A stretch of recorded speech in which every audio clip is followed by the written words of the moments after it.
Okay, guys, welcome back to episode 11. So in this episode, I'm just gonna continue on from the previous episode where we was going over channels. So I'll just have you a quick walkthrough of how I use trend lines, because it's all about how I approach the market.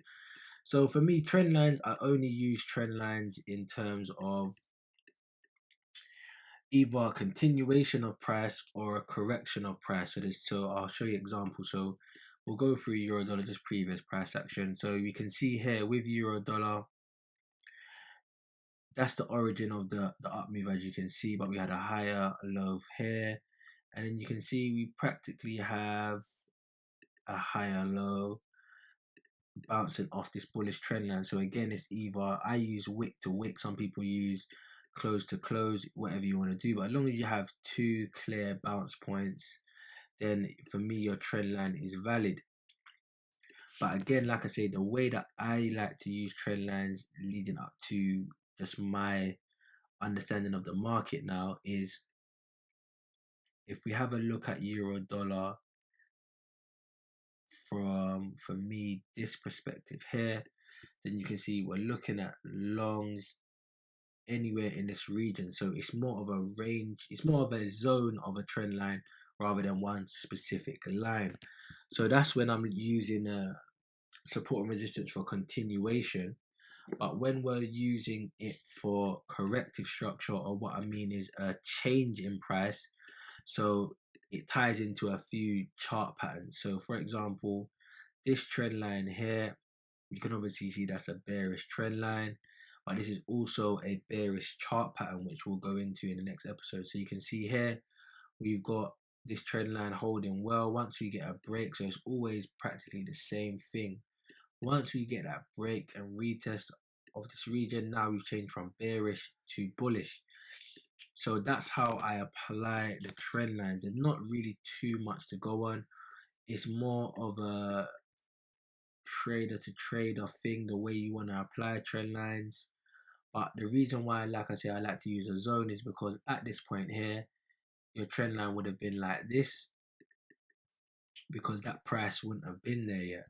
So it's a bit subjective to always just kind of make trend lines fit. That's why I don't really believe in trend lines, so to speak, in terms of just drawing them anywhere, and which is why I've more opted for the zonal trend line, should I call them. So for me, I would apply my trend line like this, and then I'd be looking at price like that from the close there. So for me, you can see we're bouncing in this region. Once we get that break below, so it's always practically the same thing, we got that break below, then we see price sells off. But because overall structure is bullish, we're looking for longs anyway, and then we get a similar pattern happen here again, whereas we have a top, or a range should I say, price gets above that range, and then we see price rally. Let's look for a few more examples of trend lines that I can give you. So another example, which is a good example, would be here on a US dollar Swiss franc. So again, why I like to use a zone, just to reiterate that, is that how would you connect this trend line? So for me, that low to, I'd say around here or there, would be the first low. We've bounced again, and then we've seen a break and retest. So the reason why I like to use the zone, just to add more confluence to it, is we can see we're rejecting here, but for me, I would say when it comes to US dollar Swiss franc, anywhere inside that zone there, for me, is a, like I say, a bullish trend line or a bullish trend zone. So that's how I'd more apply it. So you can see we're bouncing up, we're bouncing up, we're bouncing up. But on this occasion, we've broken below and we've come back up to retest this area. We've also got a nice area of supply, which is something that will be discussed later on as well, which adds confluence to that. And then you can see here, we then drop off. Even at the top, you kind of say we had this range here. So like I say, I like to draw it pretty even. So you can even say from here to say there. You can see we're rejecting, we had that manipulation through the highs. and then we've dropped back down. So that's another example. Even here on pound, I think there's an example on pound dollar. Yeah, so even on pound dollar, there's a good example that you can use. We've got this low.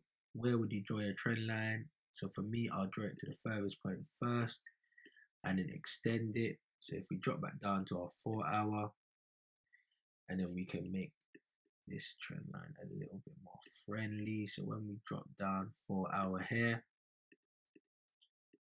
we can have a look at how this area works. So even again, for me, you could put this whole region in. Excuse me. So you can put this whole region in. So you can see here, we bounced up, we come back in, we bounced up again, we bounced up. So this is just a zone, a nice zone where you would be looking for longs. We can apply our fib as well. And you can see here from 87, we've had a nice pullback.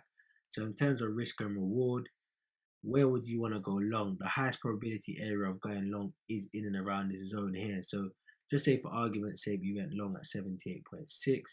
Invalidation for me would have to be below this low, which is 154 pips. But you can see right now you'd be trading nearly 2 to 1. So you could start shaving some positions off that. And you can see it's just you're gonna just get a lot more easier. So this you're gonna get a lot more what's the word to say, higher probability setups if you use trend lines in the way that I'm showing you rather than just one line. So you can see here overall we've got a bullish trend line, but then we've also got, like what I was tying into, corrective structure in the form of bearish trend lines. So price always repeats itself, but it's just how it does it. So you can see this is corrective structure here. So rallied up, we have that pullback where that trend line is there. Once we break above those highs, what do you see again? We see price rally up. Then we have more highs here. Once we break above these highs that we've just put into place, we have that rally up, and then we've had the sustained rally. So right now, even with Aussie dollar, where would you draw your trend line? So for me, Aussie dollar, I'd say to myself, by the looks of Aussie dollar and how this trend looks like it's moving, for me, this is a good area where I'd say, okay, Aussie, we could pull back to this trend line and continue higher, but a break through it would say for me we're going lower. New Zealand dollar as well here. So I'd look at it like that. We could bounce back down, but it's just a like I said, a guesstimation of price. You're just trying to guess where price might retrace back to. Even with a US dollar CAD here, you can see we've got this 4 hour pattern. We've broken below, and then we see price sells off. So you see that trend line there, again acting as corrective structure. However you want to add that trend line there. So there's different types of trend lines: bullish trend lines, bearish trend lines.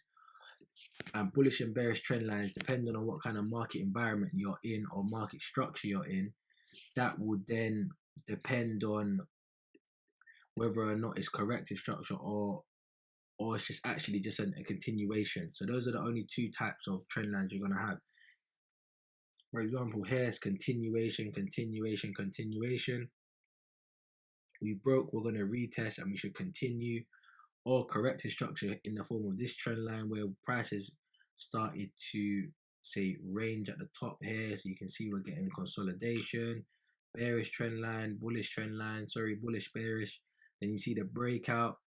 Once we break past that previous support and resistance here, then you see the sell-off picks up and we drop down. So with trend lines, don't get too hung up on the right way to connect them. As long as structure shows you that you're not missing anything out, or you're taking into consideration all aspects of the trend or the present trend, it's fine to use the trend lines the way you want to use them. The number one thing I'm always going to say to you guys that is the most important is market structure and chart patterns and formations, which we're going to move into later on in these episodes. So thanks for watching.